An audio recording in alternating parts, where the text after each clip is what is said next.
Senhor presidente, nobres pares, gostaria de fazer primeiro uma alusão ao seminário da APECAM, para o qual todos nós vereadores fomos convidados pela Micaela, se eu não me engano, esse é o nome, que vai acontecer aqui no dia 21 de março, sexta-feira, no Augusto Teatro, Universidade de Caxias do Sul, das 8 às 17. Farei o possível para estar presente,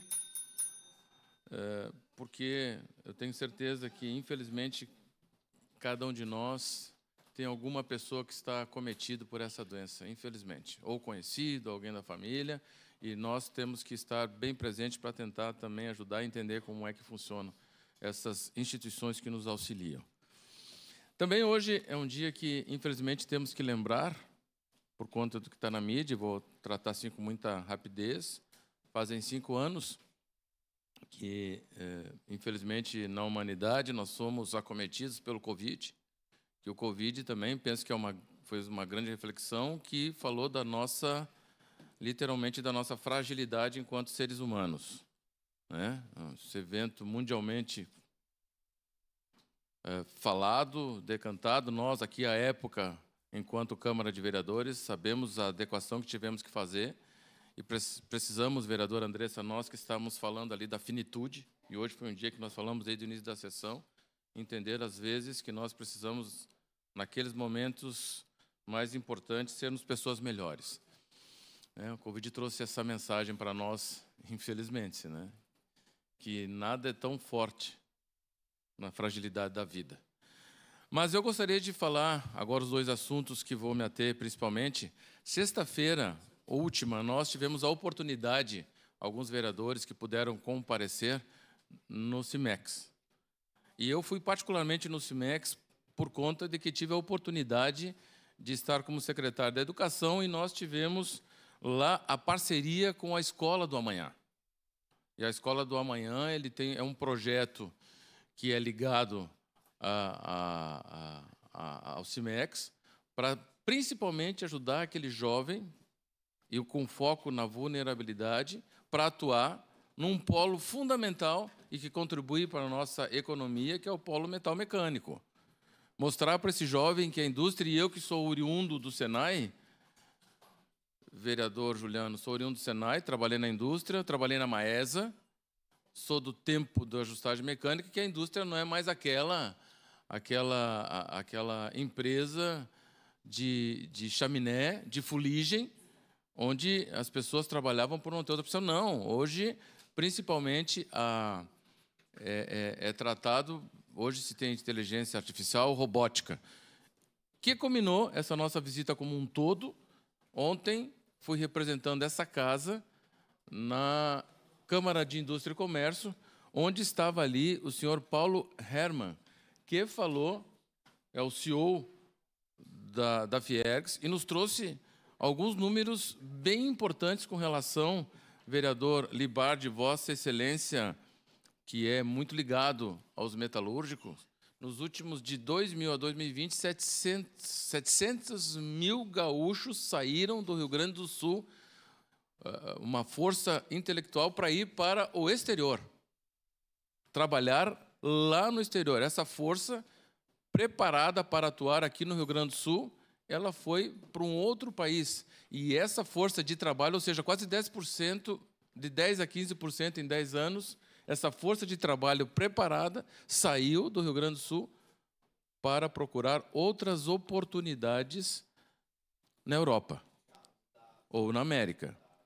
Então, há que nós pensarmos, e ele falou que vai fortalecer esse projeto da Escola do Amanhã, para que esses jovens encarem a indústria como uma oportunidade. E ali ele falou um assunto que, para mim, é de fundamental importância e vai trazer, vereadora Daiane, uma discussão profunda para o município. Lá estava o Dornelles, que é o chefe da Casa Civil hoje do município. Ele trouxe essa parceria possível com o município para fazer a gestão ou repassar para o município o ginásio do SESI. Ele colocou isso para quem quisesse ouvir, inclusive hoje, nas mídias, foi trazido nos jornais essa possibilidade. O prefeito já está sabendo do assunto, o vice-prefeito já está sabendo do assunto, o chefe da Casa Civil, porque nós sabemos a carência que nós temos, por exemplo, de um ginásio administrado pelo município. Eu tive a oportunidade de muito tempo jogar aqui no Pedro Carneiro Pereira, que caiu por conta de uma neve que deu, pela fragilidade a época do telhado, da estrutura, caiu e nunca tivemos novamente um ginásio que o município pudesse estar administrando. Foi uma possibilidade. Bom, da forma em que isso pode ser concebido, há que se estudar, porque daqui a pouco toda aquela estrutura, até porque tem a barragem ali também, pode ser, de uma forma ou de outra, feita uma parceria com o município, porque ele disse que a Fiergs, o sistema, o SESI, não vai mais aplicar muitos recursos no esporte. Então, portanto, ele está oferecendo aquele espaço para o município. Por óbvio que, depois da fala dele, nós também iremos nos apropriar um pouquinho mais, iremos falar com o prefeito sobre isso, porque, para nós, é um espaço... Eu, que tive a oportunidade de jogar muito ali, pegando seleção caxiense de handebol, joguei muito no saudoso Pedro Carneiro Pereira. Tenho a certeza que um espaço desse para o esporte do nosso município é de fundamental importância administrando. Daqui a pouco até uma secretaria, a nossa Secretaria de Esporte e Lazer, estar lá. Então... Permite uma pequena parte, vereador? Claro que sim, vereador. De imediato que vou passar por um outro assunto. Vereador, tomara que isso se concretize, né? Sem dúvida nenhuma, seria um ganho para Caxias. Eu acompanhei lá atrás, inclusive no governo Vanim, né, quando se votou a cedência desse espaço do SAMAIP, né, para o SESI, e é disso que o Valcir está se referindo, né? E a preocupação nossa naquela época, quando votamos essa lei, era de que esse espaço fosse efetivamente utilizado pela população. Lamentavelmente, ele fica ao sabor do econômico, né? De quem dirige, né? Era um espaço muito bonito para formaturas, mas acima de tudo, cabe ali, se eu não me engano, vereador, 5.000 pessoas naquele ginásio. 5.000 pessoas. Então, quando se perdeu o Pedro Carneiro Pereira e se optou pelo enxutão, né, pela compra do enxutão, isso aí agregou, sem dúvida nenhuma, um espaço, mas que foi, do meu ponto de vista, muito mal utilizado, especificamente porque era dirigido para um setor só da sociedade. Eu estava falando com o secretário Caberlon, que já fez esse contato junto com o prefeito, junto à Federação das Indústrias, né, que quem controla as questões do SESI. Então, vamos torcer, vereador. Estou com o senhor nessa luta. Obrigado, vereador. Eu, quando ontem ouvi essa notícia, os olhos e os ouvidos, eles abriram, porque nós sabemos da necessidade de termos um espaço desses em Caxias do Sul. Então, trago essa notícia, que é alvissareira, para a Câmara de Vereadores. Por óbvio que vamos conversar com o Executivo, vamos conversar com o ex-vereador Cadori, hoje secretário do Esporte e Lazer, para tentar viabilizar e agilizar esse processo. E o Paulo Hermann deixou esse espaço em aberto, inclusive, com a atuação e a força da SIC. Vereadora Daiane, sua parte. Senhor vereador, eu fico muito feliz por ser daquela região ali, né? E a gente conhece a questão do SESI, do espaço. Eu jogo vôlei ali. À noite, na sexta-feira, nós estávamos jogando e olhando para aquele espaço e verificando quantas possibilidades poderiam acontecer ali, né, para a população em geral. E acredito que é um assunto que a gente deve discutir também nessa casa, e o que estiver ao meu alcance para estar junto nessa discussão e auxiliar, eu também estou à disposição dessa conversa com o Executivo, porque eu acho que é um espaço muito bom e que vai nos agregar muito em nível de município, em nível de esporte e lazer. Muito obrigada. Quem conhece aquela estrutura, vereadora Daiane, sabe da importância daquele espaço para Caxias do Sul. Senhor presidente, eu gostaria de continuar em declaração de líder, se Vossa Excelência assim o permitir. Claro, em declaração de líder, bancada do Republicanos, vereador Edson da Rosa segue da tribuna. Obrigado, presidente. E um outro assunto que eu quero abordar, não sei se vou utilizar todo o tempo, Mas ontem nós tivemos, através da Comissão de Educação, Ciência, Tecnologia e Inovação da Câmara de Vereadores, na qual faz parte também a vereadora Daiane Mello, vereador Caleb, vereador Rafael Bueno e vereadora Rose Frigieri. Fizemos uma sessão, uma reunião ordinária para que nós pudéssemos ter a noção de como foi a abertura do ano letivo. E eu vou ler aqui para que fique o convite que nós enviamos a algumas instituições. A Comissão de Educação, Ciência, Tecnologia e Inovação, por meio de seu presidente, vereador Edson da Rosa, convida Vossa Excelência para uma reunião da comissão. Neste dia, abordaremos os seguintes assuntos: a abertura do ano letivo na rede pública, municipal e estadual e na rede privada, através do Cinep. Analisando a quantidade de professores, vagas nas escolas, transporte escolar, educação especial, serviços de cuidadoria e alimentação escolar. A reunião será no dia 10/3 de 2025, segunda-feira, às 14 horas, na sala das comissões vereadora Geni Petef, andar térreo, Câmara Municipal de Caxias do Sul, 26 de fevereiro de 2025. Eu quero agradecer desde já a presença da vereadora Daiane, do vereador Caleb, da vereadora Rose, o vereador Rafael, como já foi referido várias vezes aqui na sessão, ele está em Brasília, atendendo aos interesses também do município, portanto, se fez ausente, mas a sua assessoria estava lá presente conosco. Foi um momento bem especial, porque foi uma das primeiras vezes, pelo que foi dito ontem pela Adriana, que a rede privada também fez parte, porque nós falamos sempre de abertura de ano letivo da rede pública, mas os alunos são do município, e no município também, portanto, a rede privada também faz parte. Quem esteve presente? A secretária da Educação, Marta Fattori, com a sua adjunta, Simone Selbach, da 4ª CRE, representando Jaqueline Marques Bernardi, Adriana, representando o Cinep, a Silvia Betamin, representando o Sindicerve, o Conselho Municipal de Educação, a Rita Martins, representando o Senalba, o Rafael Negas, representando o Conselho Tutelar Sul, da Central de Matrículas, a Thaís Preto Bos e Valdirene da Luz, diretor pedagógico Wagner Perusso, o transporte Rosângela Scheimendeg, Lia D'Artório, Acesso SMED, Kátia Sonali, Educação Especial, Débora Fernandes, a Secretaria da Saúde, que responde à situação da criança, a parte técnica, o Thiago Guarese, e a Giane, coordenadora pedagógica, também no La Salle.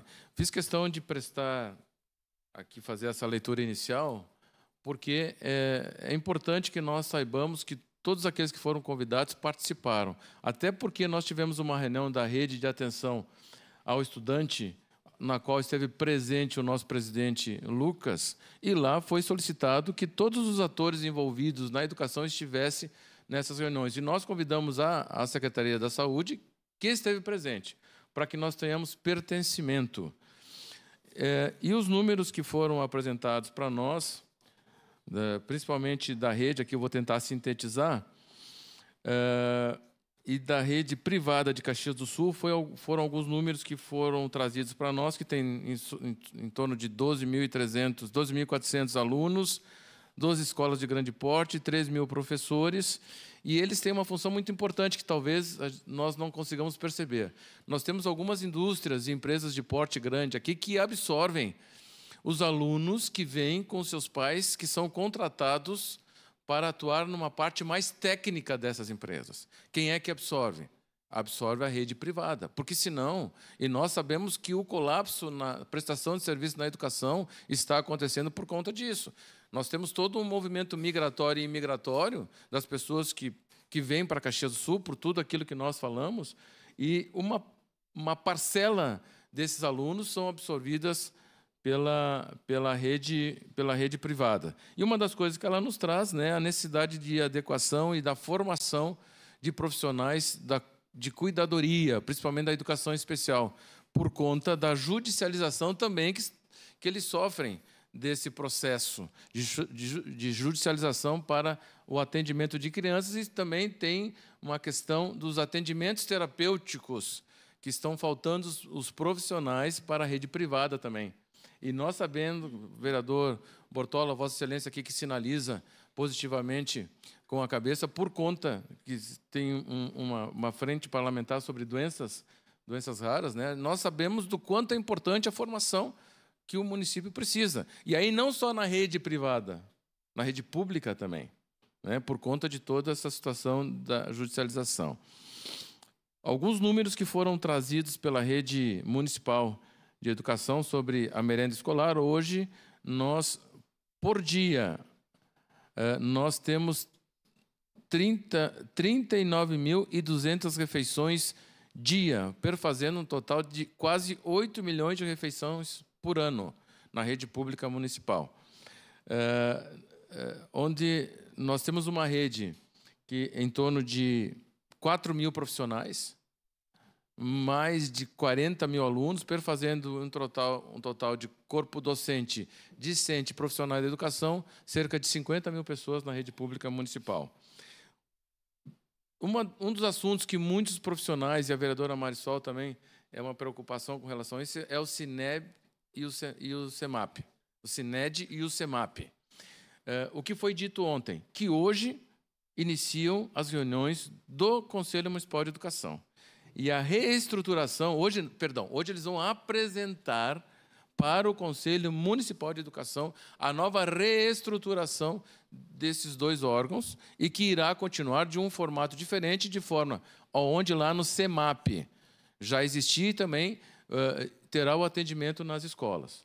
E eles vão apresentar junto ao Conselho Municipal de Educação para que essas crianças sejam bem atendidas da forma com que, por óbvio, agora a nova gestora e toda a sua equipe, né, pensaram, principalmente na parte pedagógica, para esses alunos que necessitam desse atendimento. Um outro assunto das 82 escolas, né, de ensino fundamental. E um outro assunto aqui, porque o tempo já vai indo, que eu quero trazer sobre esse assunto, é o transporte escolar. E foi uma das perguntas que fiz por conta da mudança do ensino médio e dos 119 roteiros que existem. Não é fácil, porque não termina o horário do ensino médio com relação ao final e ao início do ensino fundamental, principalmente no que tange às escolas do campo. Isso é um problema que tem que ser feito a adequação e a readequação, porque nós sabemos que já existem roteiros, existe uma capacidade de aditamento, sempre que há necessidade dessas crianças serem transportadas. E nós todos sabemos que o Estado e o município têm um convênio chamado PEAT, que é o Programa Estadual de Apoio ao Transporte Escolar, que existe um limitador. Então, aí nós temos que verificar, porque eu lembro que o ano passado nós tivemos, por conta desse novo ensino médio, da forma reestruturada que ele tem, os alunos muitas vezes podem ficar um tempo, principalmente os pequenos, a mais dentro do ônibus. Então, essa é a grande preocupação, porque uma criança tem que fazer as suas necessidades. E a criança da pré-escola não pode ficar muito tempo dentro de um ônibus, ficar 1 hora. Então, há que se tentar fazer isso, e foi de uma forma trazida ontem para nós essa situação. Na rede estadual, por conta daquilo que nós já falamos, né, ela trouxe que uma das grandes demandas, a Jaqueline nos informou, que hoje, entre secretários e professores, faltam 99 profissionais. Pois bem, isso é um número bom. A rede pública municipal ela faz os chamamentos e nós sabemos que o Estado pouco nomeia servidores de provimento efetivo. O vereador Lucas, Vossa Excelência, que é professor. E sempre que tem um chamamento público e vai ser feito automaticamente aqueles professores que são contratados pelo Estado e que passaram no concurso, saem da rede estadual e vêm para a rede municipal. E ali, nas escolas estaduais, por óbvio, vão faltar aí professores. Como se faz essa adequação? O que deu para perceber que essa sinergia e essa possibilidade, que aquilo que nós fizemos ontem na reunião, vereadores que fazem parte da comissão, e quando estive como secretário, é sempre trazer junto para uma conversa todos os atores, e pelo que deu para perceber ontem, Estado e município estão numa sintonia para tentar sanar os problemas que nós ontem fizemos para que o ano letivo e o final de todo o período tenha, lá no final, os índices definidos positivos. Muito obrigado, senhor presidente, era isso. Obrigado.